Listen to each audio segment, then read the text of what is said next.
Hi, I'm Anup. I'm the factory manager in L'Oréal Egypt. I started my career in 2002 in the UK. I joined L'Oréal as an intern. L'Oréal had very, very strong foundations, but the frame within which they let you learn, try, test yourselves, whether that's responsibilities or just trying something different, that was really the thing that gave me the confidence that it was the right thing for me to do at the start of my career.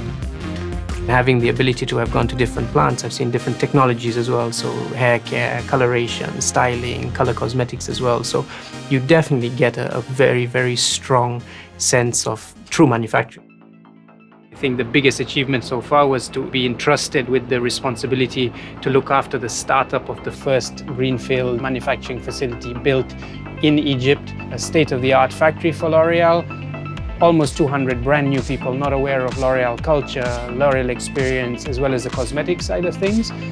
And of course, an industry that's not so common in Egypt as well. The whole journey was really the human journey based on developing the local skills to be able to run what is a state-of-the-art factory that is aligned with some of the core responsibilities of production and output, as well as the safety, the sustainability sides of things as well, is a huge, huge achievement for us, and one that, at least for me, I'm most proud of. And today, 3.5 years later, the factory is being run by almost 99% of a local population. L'Oréal is really gives you the exposure to engineering. So they give you that opportunity, and once you show competence with regards to that, etc., they trust you and entrust you with more and more responsibility. I've worked in 4 different countries.